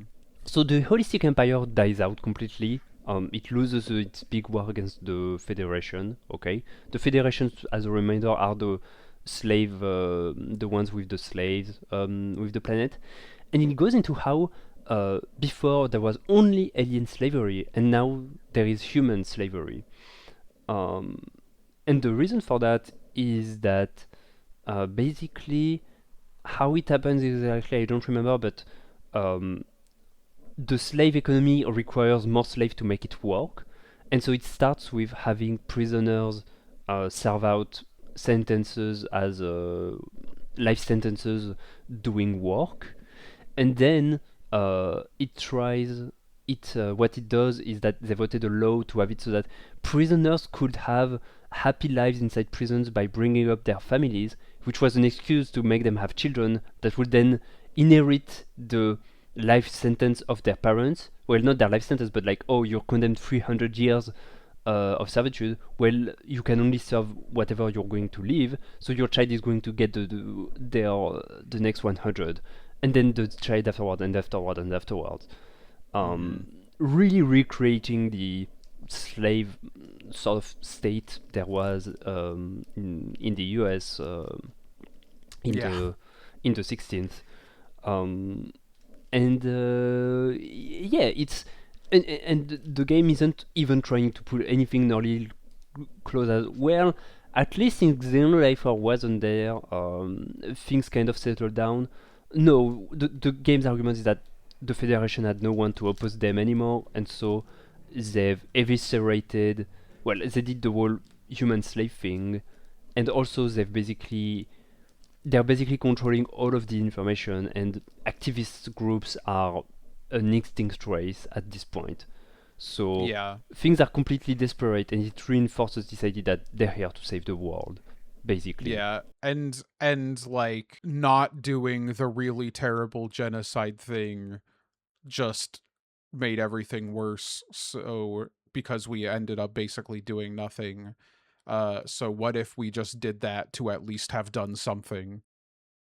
Yeah, basically to basically make it so that Xenolifer survives, because the reason Xenolifer dies out right afterward is because the matriarch got destroyed and they had no stronghold whatsoever to recover from anymore. While if the planet got genocided, well, at least most members could make it out to their planet and be rescued by the aliens they've just freed and walk from there. So yeah, that's kind of it for the conversations. Overall, it's just a chapter that's really cool to play as. Like, it may sound a bit boring to do hike things, management things, but with the music and the backgrounds and the pixel art, it just fucking works. Like, I kind of found myself in like a flow state with this one, which feels kind of antithetical to the rest of the game, but I was enjoying it where I was just kind of like, all right, Donald's a little tired. Let me send him back a few spaces. Jack's cold. Get him closer to the heater. I don't know. It was working. It was working for me. oh, okay, well, Excuse me, Mr. Easy Mode, because I shed blood on the two last checkpoints. Wow. It's so hard. So Did you send Shaman to the top of the mountain? nope. No? Okay, I did. I was scared what would happen if I did, but I was just like, I don't know. It felt like something I should have done, and I would roll with the punches if it happened. But it added to the ease of the last couple checkpoints because you didn't have to drag him around anymore. Well, here's the thing. So afterwards, you have one more hotel, and since you don't have shaman, you don't know what it does, right? Yeah. And so, what did you choose? Like, what was the indication of the options? I don't remember what the trial was. Well, it doesn't say you what the trial is. It's just it tells you, do you want to? I don't even remember if it tells you like, do you want to interact with it or not, or whatever. I think I Like, just straight up didn't, just maybe because it's I didn't know what it does. yeah. I think that's it. Like, you don't know what it does, but you can choose to activate it or not. So here's the thing: it's the sacrifice trial where you sacrifice a crew member and everyone else gets a buff. And the very first I'm time I glad I played, didn't interact with it then. yeah. So it's like the thing with sending shaman back on top doesn't give you any direct malus, but then you don't know what this hotel does. And the very first time I played this DLC, so way back then, I sent shaman up top, and then I saw this trial and I was like, sure, whatever, and I played yes, and Jack vanished. No, not Like he Jack. never existed. I'm pretty sure the Anyone other but characters were Jack. like, who's Jack or something. Oh no. Yeah. So yeah, this DLC is Yeah. cool. It pulls out some good shit. Yeah, I feel like other than sending Shaman to the top every other trial, my answer was no. So I was just like, I guess I just won't interact with this one because I'll Yeah. probably just have to say no. So The commitment I'm glad, stone- I'm glad I had that thought process. So the trial of commitment is like you get a commitment stone, which is just another weight you need to carry. Oh, I did do that one. Yeah. And then if you succeed, it gives you a big buff. So this one is worth doing. Yeah. It was a struggle. Like I needed to really think ahead and micromanage every single decision so that everyone could make it alive up top. Oh yeah. I mean, I was micromanaging too, but I wasn't like stressed about it.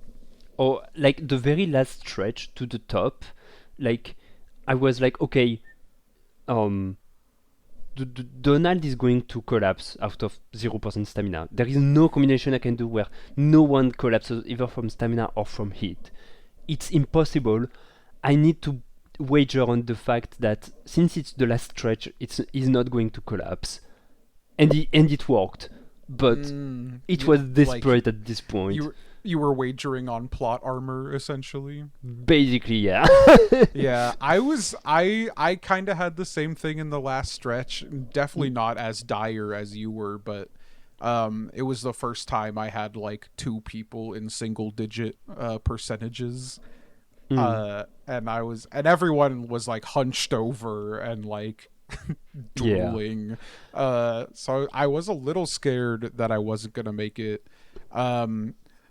Especially because I didn't know if I failed, if I would start at the beginning of this 2-hour DLC, and I was well past needing to leave my desk at work because I was playing this there. But it was cool. In this last stretch, you get some more, direct reference to it being a game and us being the gods that are watching in a pretty cool moment where Liam is like contemplating, everything. He's contemplated his whole life with Xenolifer and like even what they're doing right now. Is it gonna work out? Does he have the strength to make it through? I don't remember exactly what he says, but he essentially he's also is like hallucinating from the lack of oxygen, as he Yeah. says, or whatever. Like it's the last stretch. Everyone is tired at this point. All your characters are tired and are almost freezing to death. He's getting flashbacks from images that are appearing in the sky. I think you even see Burden like floating through space in one of them. Yeah, Uh, you do. and he calls out to you. He is essentially like, "Are you still with me?" And then he says your Steam name, which I thought was pretty cool. No, he doesn't say, "Are you still with me?" He says, I mean, he does say, "Are you still with me?" And then he say, "Don't fuck this up." Yeah, Your Steam name, and yeah. so this time he said to me, "Don't fuck this up, Phoenixia." That Uh, hit. However, the first time I played that game, my pseudonym wasn't Phoenixia. Yeah, I don't want to think about what my Steam name was in 2014 and what he would have said to me. What he said to me was, "Don't fuck this up. It goes, it goes, it goes, it goes." is is the text box long enough to fit a name of that length in there? It was sure long. I'm pretty sure it fit. Wow. So yeah, it's very funny. Yeah, so if any of you want to stalk Victor via his Steam name, you now have the ability to. Fuck my shit. That's how you go sometimes. You get stalked. The I guess one last thing, I guess, before we address what happens in the summit. Mhm. The music, I fucking love it so much. I love the Face of Genocide too, but like this is basically a music that gets more and more richer as the more you climb up the mountain, and it's a mix. At first, it's really instrumental and kind of orchestral with like some strings that you kind of expect with an ascension theme, that something that goes or something hyped like that. Mhm. And then there are some technological instruments that starts mixing in. You climb more the mountains, and what was first a forest with some weird stone cultures in background, then you are above the clouds and you see those stone cultures that still keep going up, that are full on alien, and there are some sick guitar riffs that start piling on. It's great. It's just When this game soundtrack pulls out the guitar riffs, it's just like it's over. It hits. yeah, it's spawned for the ears. Man, talking about music is hard, but really, if you're listening to this podcast, whoever you are, go listen to the God will be watching a soundtrack. It's For amazing. real. So we get to the summit and Shaman is there if you had sent him up. Thank God. I was a little scared that he wouldn't be. And you essentially start this ritual to summon Burden, basically.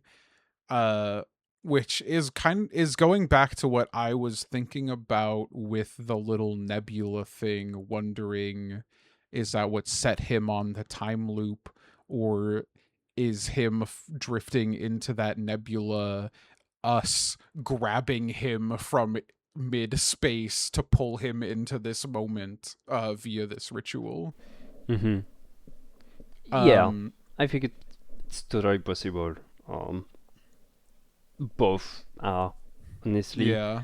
There is Shaman refers to the nebula itself as the one of the god of the Hope Mahun. So is the nebula a manifestation of the time loop itself, or is it a mean to which to get Burden inside of it?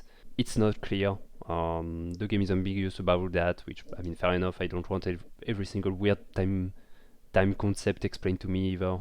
Yeah, I'm happy with it being vague, but I Yeah. like to think about it. Yeah. What I speaking of things to like to think about, there is a cool theory. You know how Shaman mentions that, well, the Hope Mahun didn't necessarily lose. They got genocided in this timeline, but to the Hope Mahun, time is just something you traverse and can navigate through. If some timeline is the equivalent of like realizing you've walked up and you are you ended up like atop a cliff or whatever, well, you don't just stand there or jump down, you just go around and try to find another way. Mm-hmm. And I think there is a, since you basically summon Burden from a Hope Mahun time thing, I think there is a solid chance that the way for the Hobmount to save themselves from getting genocided was to make sure at least one time loop was had humanity in a perpetual like basically trap humanity's cycle of violence in a loop, something like that maybe, because as we'll see, each whether you choose Xenolifer or Everdusk, each choice will lead to the other repeating itself. Yeah.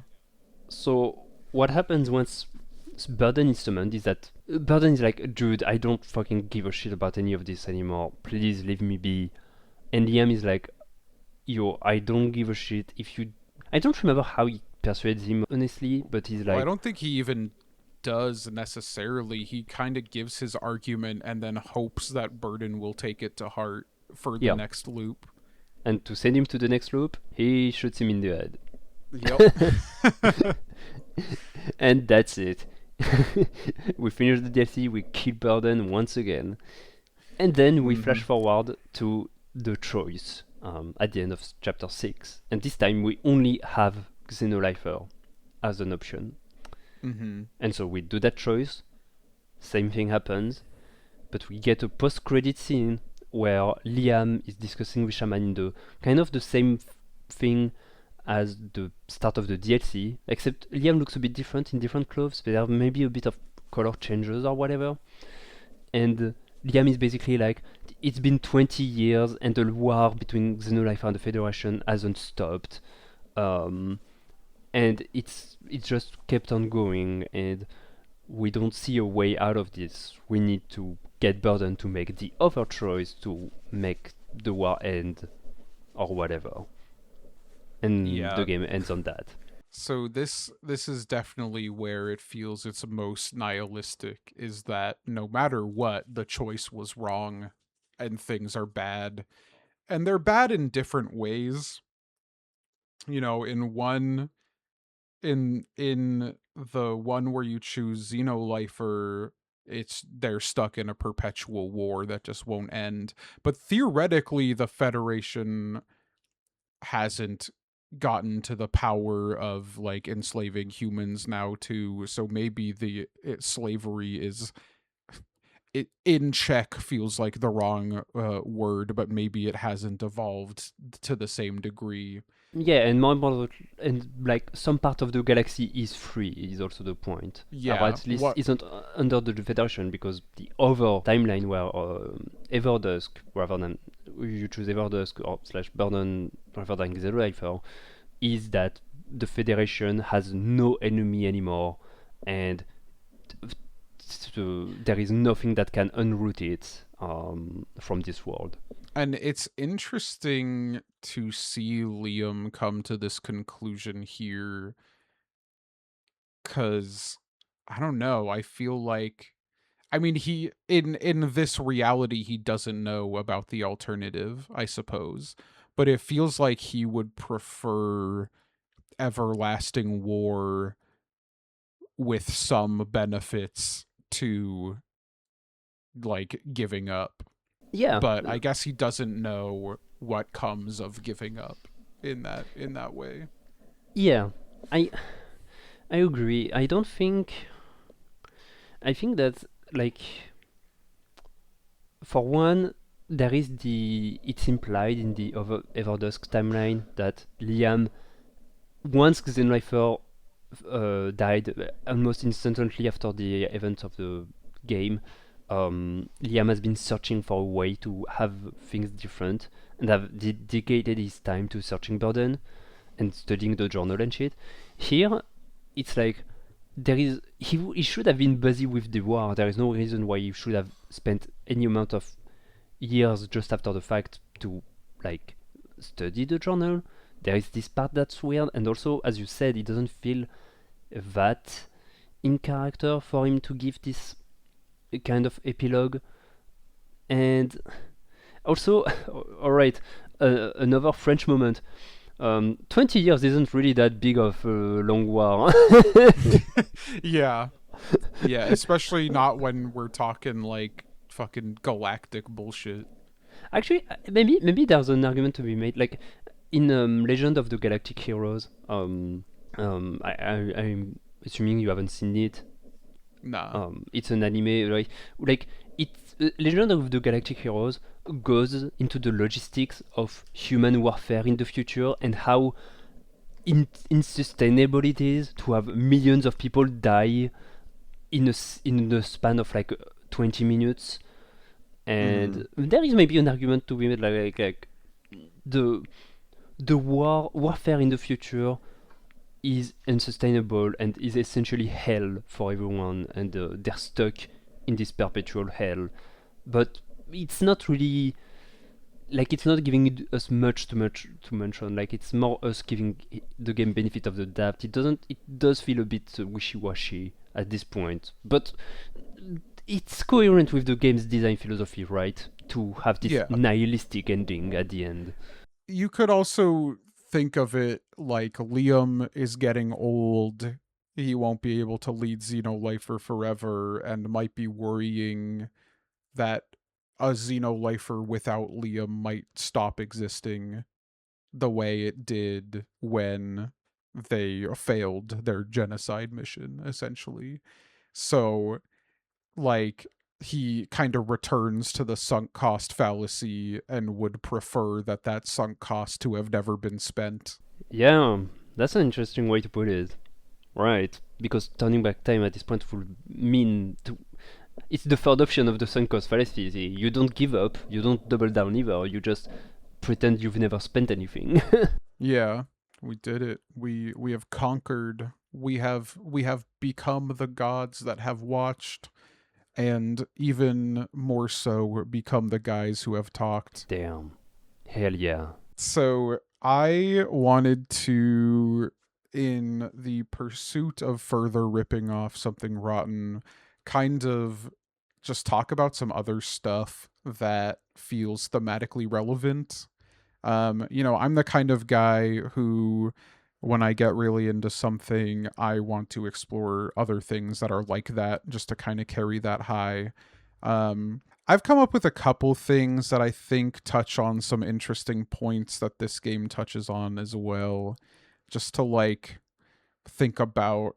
One of them is weirdly niche for the property it's tied to, so I would love to just get people who are into that property to go check this out, and this is a good excuse to do that. Alright, I'm curious. So one of the points that I found, I thought about a lot, and I think about it a lot just in day-to-day life, in like terms of the connotations of real life, is the whole point Burden is making about the humans on, what's the name of the planet, like Gactus 2 or something. Yeah. I've been calling it Galactus or something, but I know it's Gactus 6 or 7, whatever. Yeah. But talking about like all the people who just happen to be born there, like, is it really their fault? Like, do they deserve to be lumped in with the people who have actually been perpetuating the slavery and stuff like that? So I know that you have seen Avatar: The Last Airbender, but not Korra. Am I remembering that correctly? Yep. Yep. Have you ever read the Avatar comics? Any of them? I didn't know there was Avatar comics. So there are a bunch of comics actually. There was sort of an initial run of, I want to say, like 4 series that essentially serves as a season 4 to Avatar: The Last Airbender. They're really cool. I haven't checked out most of the ones that came after that. But Avatar leaves you with some things to be desired. Everyone always complains about how we never learn about what happened to Zuko's mom. Go read the comics, you learn about what happened to Zuko's mom. But there's one that I've always found really interesting, and I read a while ago, that really started making me think of this. Like, whenever I think of this kind of conundrum, I think about this fucking Avatar comic. Because it has a lot to do with post post Fire Lord, the Avatar and Zuko have like formed a pact to essentially undo the crimes the Fire Nation has done to the world, and one of that is to undo the occupation of the Earth Kingdom that the Fire Nation had done over the course of the war. But we get this really interesting thing where, you know, the war happened 100 years ago, uh, and so the people living in these Fire Nation settlements in the Earth Kingdom, almost none of them were the people who took the land. Almost Right. none of them were the colonizers. They're just the descendants of them or people who have moved to this colonized land. This comic is called The Promise. It is called that because essentially Zuko makes Aang promise him that if he ever becomes like his dad, that Aang will kill him. What? Yeah. And so uh they set out to restore all this land to the Earth Kingdom, and people are fucking mad at Zuko for this because it wasn't their fault that they just happened to be born on this land. It's not their fault that, you know, the Fire Nation committed these crimes 100 years ago. Do they deserve to be like kicked out of their homes for something they never did? And Zuko kind of starts going crazy and does kind of start becoming like his dad because there are like assassination attempts on him, that he is assuming is coming from like people within the Fire Nation. And then it turns out like, oh, you know what happens when like a bunch of people from these two different nations are living in the same space. You end up getting people who are fucking mixed race and like become born of these two nations. So there's like all these kids who are like these Fire Nation, like he expects them to be these fire bending kids who are pissed that he's kicking them out of their homes, but they're actually earth bending kids. And they're like, yeah, we don't really want the Fire Nation people to get kicked out of our homes because like they're our friends, they're our siblings, they're our neighbors. And it's just really interesting, and I think these comics are very worth reading, especially if you want to kind of continue to think about this theme of the the innocence in the trolley problem, as we were talking about. Damn. That's rules. That's a legit sell on me at least. Like, okay, I didn't know there was more Avatar to get, that I didn't need to suffer through Korra to get it. Come on, Nice. suffering is being extreme. There's To- there's some suffering to You're be done, for entirely sure. right. It's just, it's entirely me reacting to the bad vibes I got from it, and I'm like, oh, I'm not going to commit from to something that's I know is going to give me bad vibes thing, which is silly because Gods Will Be Watching is a game that in retrospect gave me bad vibes, but I'm still fucking glad I played it way back then. So Uh-huh. it's a dumbass philosophy. But anyway, Nah. comics sound rule. Comics sound rule. Comics sounds like it rules. Nailed it. So do you have anything you wanted to bring to the table here? I mean, I talked really quick earlier about Code Geass. Mhm. I don't maybe it was cut out from the main episode, whatever, since I wanted to like save it for this part. So Code Geass, as you people pronounce it, I don't know. It's the Code Geass. That sounds so fucking weird, man. I The mean, white guy speaking here, but I think it's just because it's more about how they would pronounce it in Japanese, because they would pronounce the ah in That's it, at true. least. Yeah, you could see I could see the argument. I could see the point. Sometimes I do pronounce stuff the way a Japanese person would. Sometimes when I'm not sure in an anime setting. But yeah, so I was in the phase I was going through when I was playing Gods Will Be Watching. It's not too long ago, I've started watching anime, but like on streaming, not what I could get on TV. And I've discovered Code Geass, and the means of which fuck it, I'll say it here. So I was playing a lot of League of Legends back then, and there was this channel of guys who were like two guys that were playing League of Legends or whatever, and they've reached a subscriber count, and they basically did a video parody to celebrate the subscriber count, and the parody they took it from was a Code Geass, where they took the episode 8 where they're attacking where they're breaking out the hostage taking situation in the big tower at the start of season 1, and they just put the raw anime footage with the raw Japanese voices, but put edited French subtitles on it, to make the character say dumb stuff. And I thought this thing was really fucking cool, and so I searched and tried to find it, and this is how I realized that, oh, there is just whole animes and series on the internet that I can just watch that I don't need the TV for. Anyway, and so I watched Code Geass, and it became my favorite anime, and it still is in many ways. And to piggyback on what we were talking about, Gods Will Be Watching, about, well, this white savior syndrome of, but well, both the negative and the positive of that, of both the negative of obviously, being a white savior, and positive of trying to want the best for things that doesn't actively, like, you wouldn't live a bad life or whatever, you wouldn't live an uncomfortable life, your freedom isn't at stake if you're not fighting for this cause. This anime is also about that.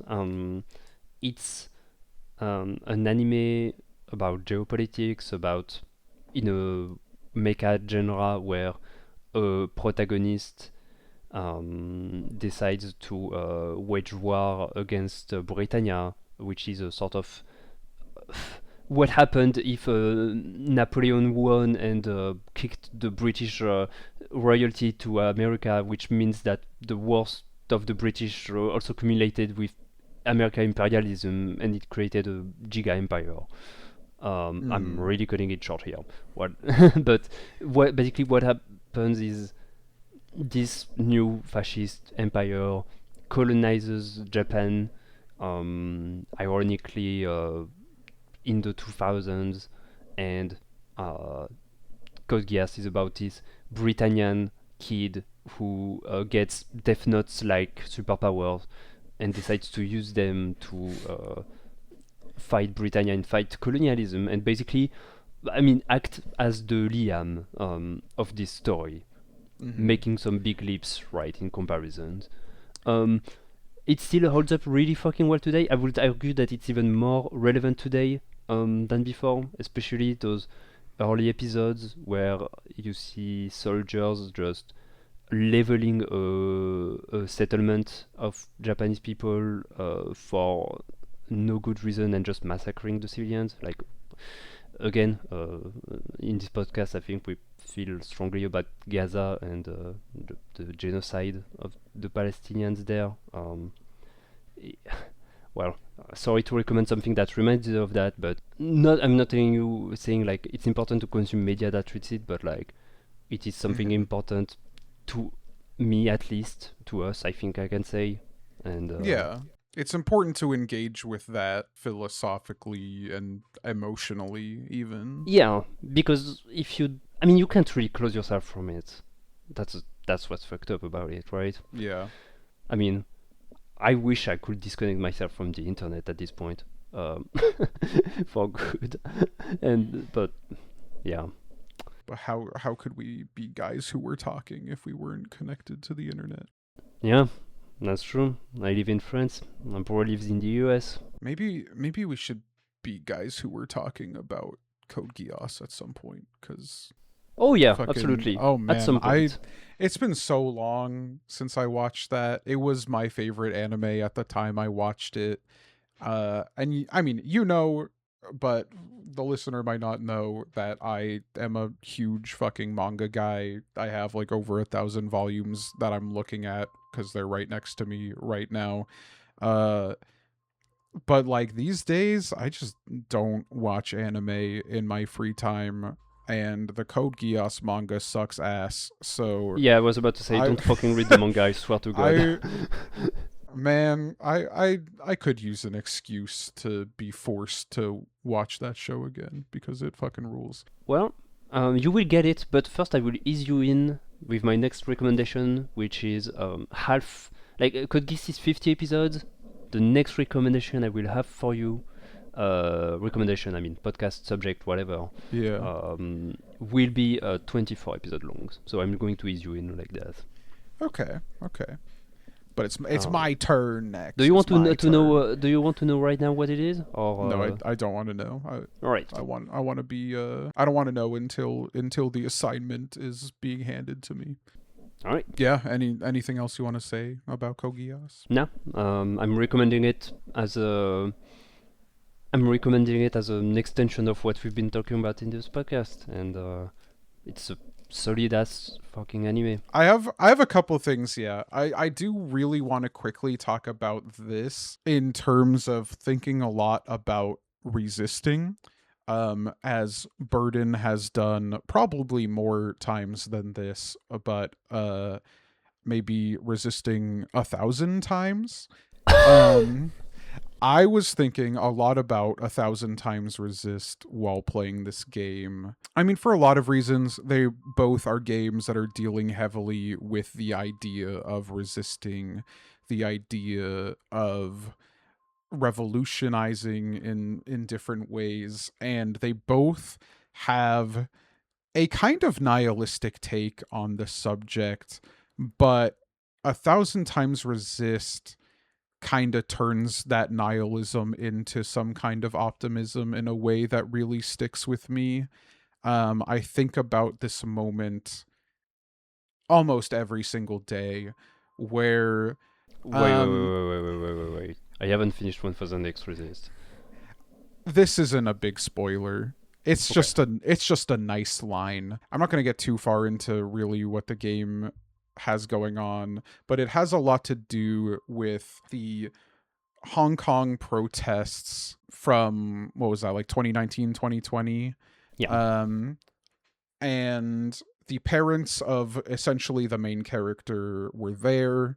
They were part of the protests, and there's a lot of trauma that they are passing down to the main character from that.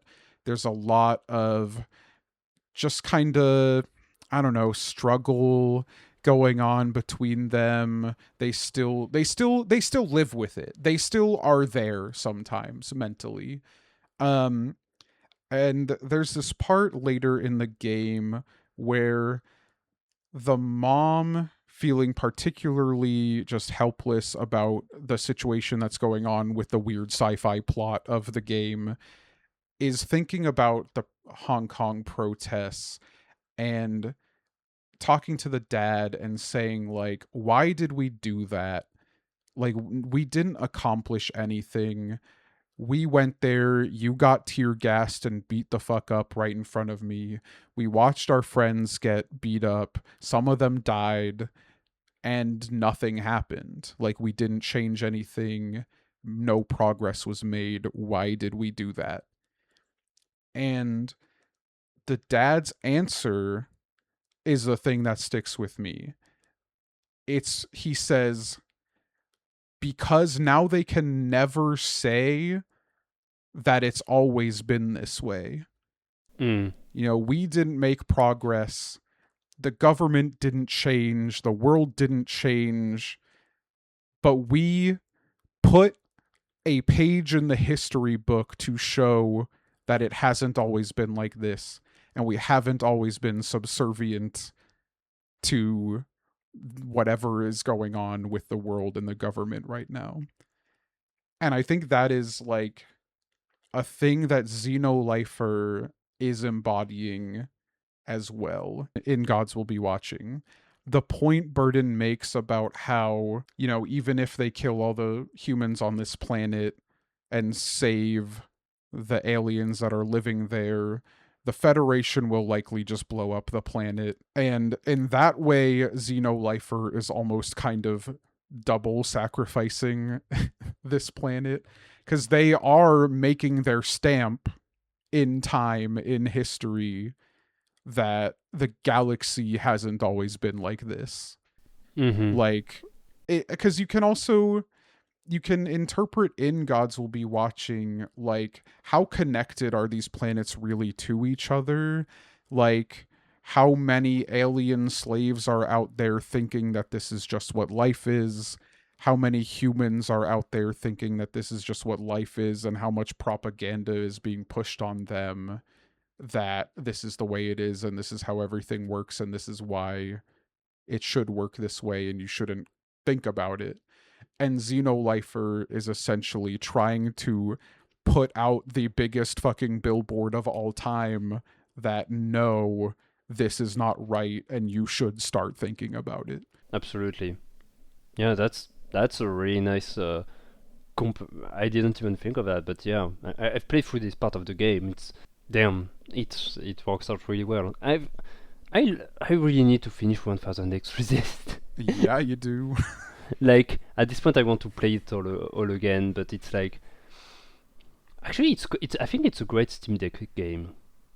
Oh yeah, I mean, it kind of runs bad. At least it did on my Ally. It's a surprisingly intensive game, but I mean, it's not like you need precise inputs or anything. So I think you could make do with it. Hell yeah, it's like especially I think I can definitely see the argument he makes about Hong Kong and making the dad, I mean, in 1000 X Resist, like they cannot say that it's always been this way. As we're currently seeing with the US, the fascist governments work on projection, on projecting a reality. Basically, the violence that they require, that they want to inflict to operate, must be justified. And so the way fascism operates is often prioritizing anything it can get its hands on. So like, it doesn't matter. Say the Pope, you would think that most of the conservatives would question themselves about like question things if the Pope isn't with them, despite being Christians and stuff. But then it turns out that, well, if they can prioritize the Pope because the Pope doesn't agree with them, then they just let him go. In more ways than one, fascism works through projection and parasiting because it needs to create a story where it is justified. In much the same way, every single genocide that happened in reality, that are very unlike what there is in Gods Will Be Watching, the justification is always self-defense. Every single one is always like, we need to do this for our survival. And it, of course, I mean, always a lie. It's more, I mean, this gets into a bit of the specifics of psychology and whatever, and more theories, but, you know, if you believe that if you don't do a genocide to survive, then you probably feel guilty that you deserve to get genocided in return for what you've done. Deconstructing those narratives by setting precedents that people can think back on, that's how we kill justification. We kill self-justified sacrifices. See what I did there? That's the name of the first chapter. Sick reference. Yeah. Till I called it out. No, that was good. That was good. So I do have one more thing that I want to call to that I have already mentioned, but I was saving this for last because this is gonna be my like next time on Guys Will Be Watching segment. Oh shit. So, did I say Guys Will Be Watching? I already fucked it up. Yeah, guys will be talking. Yeah, so I brought up Lisa in our first episode. As a game that shares the kind of ludonarrative connection between the characters, where even when they don't have that much impact on the story, like their mechanical importance to you really drives the connection you have with them. Lisa excels at that more than any game I've ever played. It when like talking about like ludonarrative harmony, I can't think of a single game that achieves it to the level that Lisa does. Also, hearing about the Russian roulette you are forced to play in chapter 2 of Gods Will Be Watching, which I apparently was too much of a bitch baby to play the mode that enables that. Maybe, maybe you'll find some trauma to relive playing through Lisa in terms of the Russian roulette playing. I can't wait to get traumatized. That sounds great. So I don't know what the schedule will be here. I definitely don't want to play through the whole game before we talk about it. I want to plan for the break this time. So I will say this is about an 8-ish hour game. And I went and I picked like a good stopping point. So we are going to play this for our next however many episodes it takes to talk about this. Stop at the point where you have to choose between a group of people and a nipple. And it will make sense when you get there. Wait, did I get this right? A group of people and a nipple? Yes. Oh god. I am running through the worst fucking scenarios in my head. Okay. It's worse than you think. Thank you for listening to Guys Will Be Talking. I have really enjoyed playing through and discussing this game. And I cannot wait to play through and discuss Lisa as well. Well, I'm fucking pumped. This game has been on my radar for a while, and I can't wait to be the one that's kind of drawn into Jacob's world this time. Also interesting connection that I did not make like intentionally. Like I already wanted to pick Lisa based on how it is similar to this game. They came out the same year within like a few months of each other. Interesting. So it's really it kind of feels like it was almost this pivotal moment of choices in games where around the same time we see like, BioShock was really popular. All these AAA games made a lot of emphasis on the choices you make, and they were generally very fucking hollow. And both of these games kind of feel almost like responses to that. And maybe also with some gruff dude protagonist, if that counts. Oh yeah, some white male savior energy going on for sure here in Lisa as well. Well, that sounds like a big Guys Will Be talking target right there. It sure is. Any last words you want to get in for this episode? Until next time, don't experiment on the dog. Yeah, he'll die. It was a bad choice. Just don't do it. Just don't Leave the dog be. Alright.